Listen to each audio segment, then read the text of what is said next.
Hello, friends, and welcome to Unit 2. We have finished Unit 1, so today we are going to start with Lesson 1, in which we are going to discuss the legal environment. So, what we are going to cover today is Political Legal Environment, Companies Act, FEMA, which is Foreign Exchange Management Act, EXIM policy, that is export and import policy, and we'll look at the Indian foreign trade as compared to the global trade and our neighboring countries. So when we talk about the legal environment, actually it is a political legal environment because you have to have in the legislation certain acts to give a legal framework in which the companies, the organizations which exist, they have to work. So they come up with some of the framework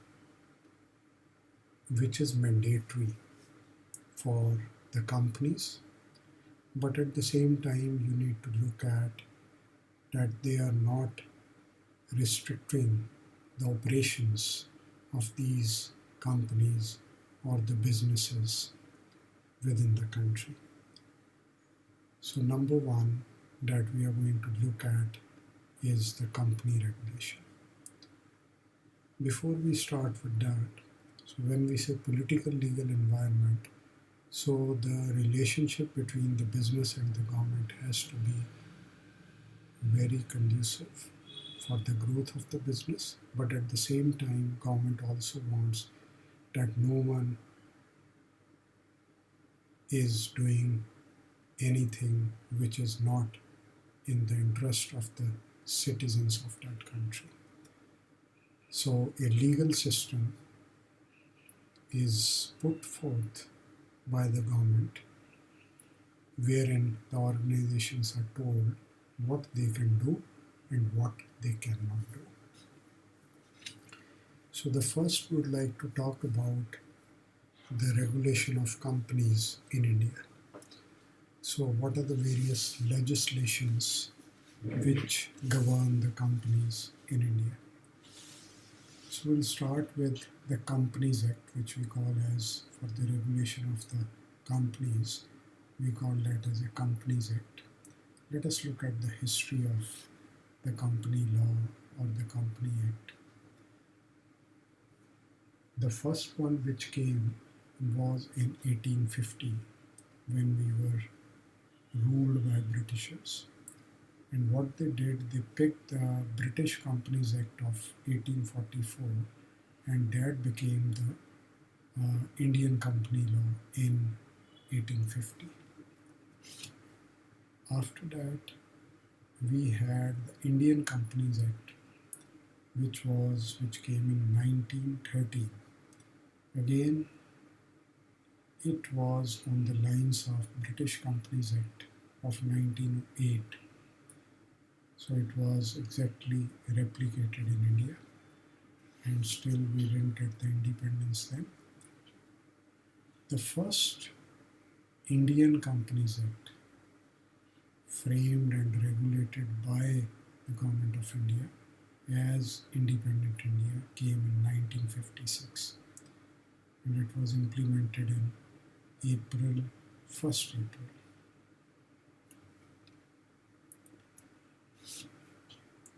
And then we had the Indian Companies Act in 2013. As independent India, we had two acts only, one which came in 1956 and the second which came in 2013. And there are amendments or ordinances which have come into this act, but we have been following 2013 as our Indian Companies Act. Just to give you some comparison between 1956 Companies Act and 2013 Companies Act. There were 13 parts in 1956, so they have been made into separate independent chapters, which are 29. So the sections have been reduced from 658 to 470, and the schedules, the annexures, which were 15, have been reduced to 7. So it has been made more concise, more independent, with different sections, although reduced. And some of the things which were not relevant have been removed in 2013. So there are around 11 concepts, new concepts, which came, out of which let us discuss some of them. So in 2013, we defined one-person company. We also made a very clear distinction as to what a small company is, what a dormant company is, and which company can be a dormant company. Dormant companies are where no business is taking place. So what is the period? How will they be reporting their transactions? All those things have been defined. In terms of, there was also class action suit, which was defined in 2018, 2013 Companies Act. Now, class action suit is where particular group can bring in a lawsuit. For example, if there are certain consumers and they have been defrauded by any company and their cause is the same, so it is some financial fraud with them which is of same nature, so they as a group can come up with a lawsuit. So similarly, in the 2013 Companies Act, they submitted a secretarial audit, which is an independent observer who will do the audit, so which is not connected with the business. So they also increased the representation of women resident directors, then rotation of auditors as well as the internal auditors, independent directors. So they wanted a certain strength of independent directors in the board of directors. Then they also had NCLT, NFRA, and special courts. The NCLT was a National Company Law Tribunal, which will just look for the companies only. So this is a law tribunal meant for the companies only. And then there was NFRA, National Financial Reporting Authority, which will just look at the audit and the accounting standards for the companies under the Companies Act. And then they made it mandatory for CSR, which is corporate social responsibility. So the 10 key features, if I talk about Companies Act 2013, they simplified the laws and they ensured independence of boards so that the board directors, apart from the people connected with the business, they have to appoint some more independent directors which have nothing to do with the business, and so as to improve the corporate governance.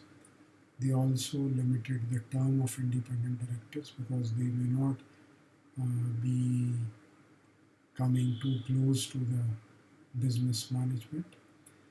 And also the Act was able to provide better and more powerful oversight in terms of auditing, accounting procedures, and also for the companies to know exactly and to make them more transparent. So they also made mandatory spending on social responsibility, which we call as CSR, corporate social responsibility. As I discussed, they allowed class action suit, so a group of people can come out with a lawsuit. So they also tried to improve the quality of financial statements. So what was happening, some companies had subsidiaries and they were not mentioning. That means they had companies outside India, but they were not mandated to mention all those things, so they have included that. They also enforced gender equality, and that means that there should be a minimum representation of women in board of directors. And they also limited the term of auditors. Again, you cannot use the same auditors for a long period of time. Now we talked about the companies, what companies can do, what they cannot do. The second was like, if I'm importing something, I'm exporting something, I want foreign exchange, how much foreign exchange I can have. Also, I want to stop the money laundering. I don't want any money to go out of the country. I want to regulate the foreign exchange. So, foreign exchange control, that was one area which after independence we wanted to look at, because your foreign reserves, how much money you are spending, how much money is coming to your country, so you need to control that. So what we call this as the foreign exchange regulation. So if we look at the history, earlier, since we were governed by Britishers, it was Her Majesty who was regulating that. Then in 1939, it was the Defence of India Act. So it was under the Defence Foreign Exchange Regulation. And then in 1947, when we became independent, because your Companies Act came in 1956, but whereas Foreign Exchange Regulation Act, that is FERA, came in 1947, and then it was revised in 1973. But Indian government felt that it should not be just the regulation, you have to manage it. So in 1999, remember your liberalization came in 1991, so we are talking 8 years after that. In 1999, we came out with Foreign Exchange Management Act, and that is in 1999. So the role of FEMA, why Foreign Exchange Management Act came, it was to consolidate and amend the law relating to foreign exchange. So basically to manage the foreign exchange rather than just regulate. It was also to facilitate external trade and payments, so trying to make it easier, and promoting the orderly development and maintenance of foreign exchange market in India. So it was basically to manage the foreign exchange market in India. And there were 49 sections in that act. The question was to whom the act was applicable. Because as I mentioned, some of the companies, they had subsidiaries in outside countries, outside India. So some of the people were using unfair means to take the foreign currency out of the country or bring in through illegal means. So if someone is residing outside India and is Indian citizen but is non-resident, so the act was silent. So what we did, to whom the act is applicable, so we made it very clear in this. So it was applicable to whole of India, any branch, any agency which is situated even outside India but is owned, controlled by a person who is resident of India. So we also defined the people in 3 different categories. Number 1, any person, citizen of India. Second, person who is resident in India. So under the 3 categories, the act is different. Person, resident, outside India.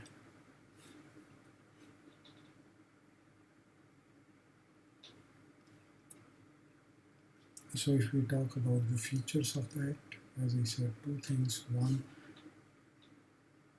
the main feature was that earlier, if you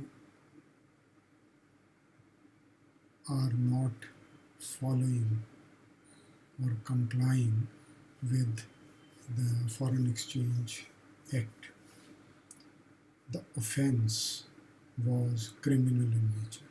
So you become a criminal if you do any wrong thing with the foreign currency.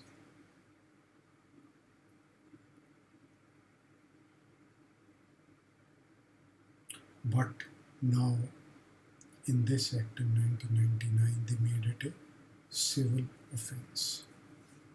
Second is they clearly defined the current account and capital account and differentiated both. And after that, it was easy for the current account transactions to be done. You can do any number of transactions, whereas earlier, for example, in savings account, you cannot have more than one transaction in a day. Right? So these are certain regulations or a certain amount of transactions. But in current account, because it is a business account, so you can do any number of transactions. And what is a capital account? So they differentiated under this act. Now we talked about the foreign exchange. Let's talk about the export and import policy. Here we are using the term policy because this policy comes out as a part of it. And the policy, that is why we said political legal environment. So the ruling party which is there will come out with a policy. Policy can be changed, right? But the act which is there, that you need to change if you want to change from the parliament. So foreign trade guided by Government of India EXIM policy. So it is by Government of India and it is regulated by Foreign Trade Development and Regulatory Act which came in 1992. So the EXIM policy, which keep on revising, has to be based on the FTDR, that is Foreign Trade Development and Regulatory Act. So the basic purpose of export-import policy is for better productivity, better production, so that we can export more and we can import less. If I divide the EXIM policy in phases, so I would say 3 phases. The 2 phases before liberalization, that is before 1991, are to phase 1, which is from 1950 to 1970, where the objective was to import restriction, to restrict the import, and also for import substitution.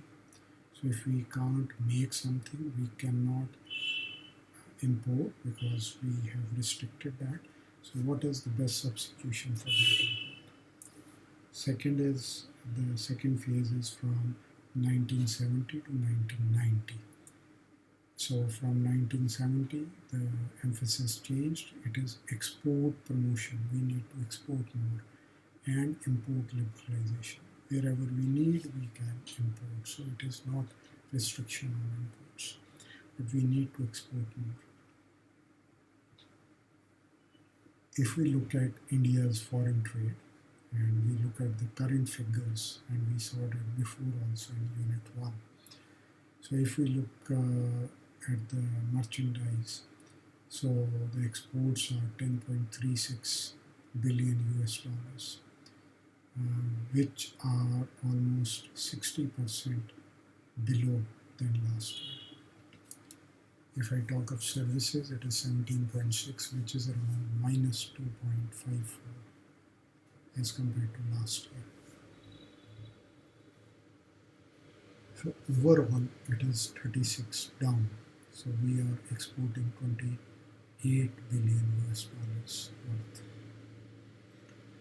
So if we talk of import, it is around 17 in case of merchandise, which is 58% below than last year.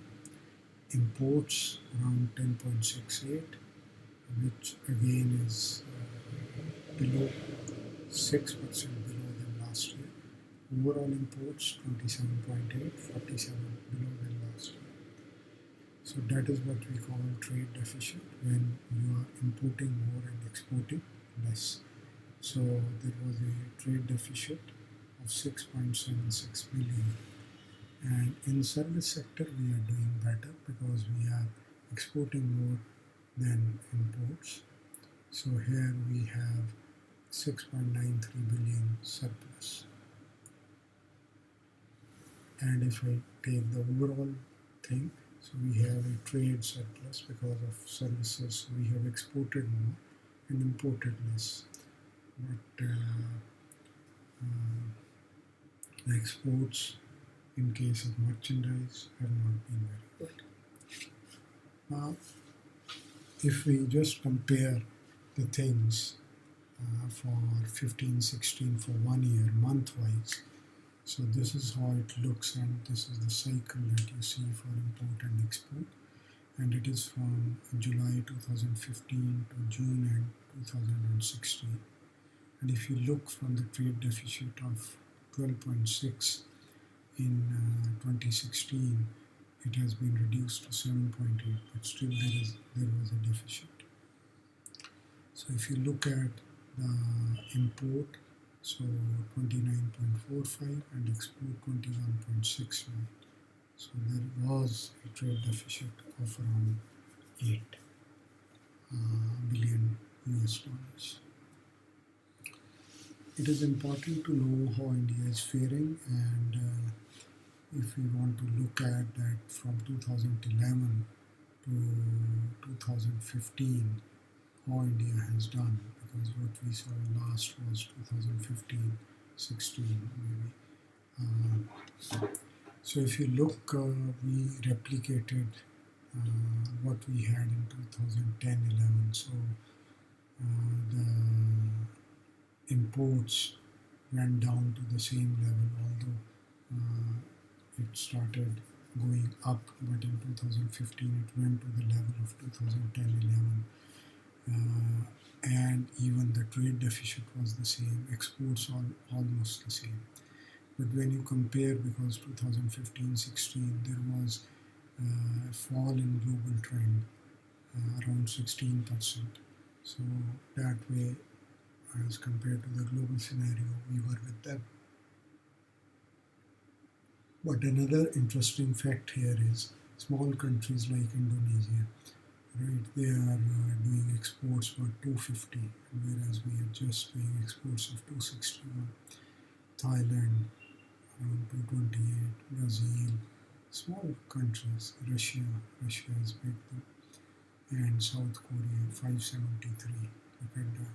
But China, look at China, 2,342.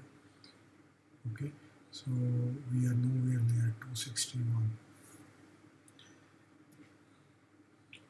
Now, which are the top 5 exports that we do from India? We saw on that day. So if I look from 1991, when the liberalization started in 2015, and where we stand, it's very interesting stats here. So in 1991 it was gems and jewelry around 15%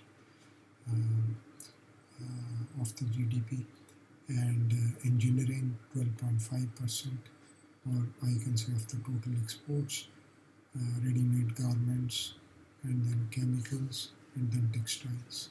Whereas in 2015, firstly the exports have grown from 17.9 to 310 because of the liberalization. And now my top 5 exports are petroleum products, jewelry, auto parts, nuclear products, and organic chemicals. So there are 3 states of India which are contributing about 50% of the exports, and these are Maharashtra, Gujarat, and Karnataka. It's very important to look at China, because China import less and export a lot. So how has been China doing vis-a-vis US in Asia in terms of the trade? So the black one is the trade with US, and the pink one is trade with China. So if we talk of Japan, look where we stand. Black is US and the red or pink is China. So whether it is South Korea, Australia, huge, India, again huge, although it is somewhere almost as high with the US also, Indonesia. So they are dominating the Asian market in trade. So that is all from my side, my friends. So we discussed the political legal environment, the Companies Act, then FEMA, Foreign Exchange Management Act, and then we talked about export-import policy, and lastly we looked at India's foreign trade. There are few questions for your small quiz, so please write down or you can answer by raising your hand. Two objectives of phase 1 of exim policy. Phase 1, which was from, if you remember, 1950 to 1970. Question number 2, which state has maximum share in India's exports? Which state of India contributes maximum to exports? Full form of CSR. So these are the three questions. Please write those down and please check your answers. So number 1 is two objectives of phase 1 of exim policy were import restriction. We wanted to make less imports and import substitution. The state which contributes the maximum is Maharashtra. The full form of CSR is corporate social responsibility. If you have any questions, feel free to write to me. Otherwise, you can go to further reading. These are two articles. First, all the graphics that I have used in my presentation have been taken from here. Second is a good article by International Labour Organization about the foreign trade, about the export-import policies. So, thank you very much for being there and listening to me patiently. So see you soon with the next lesson, which will be lesson 2 of Unit 2. Thank you. Shabbat Khair.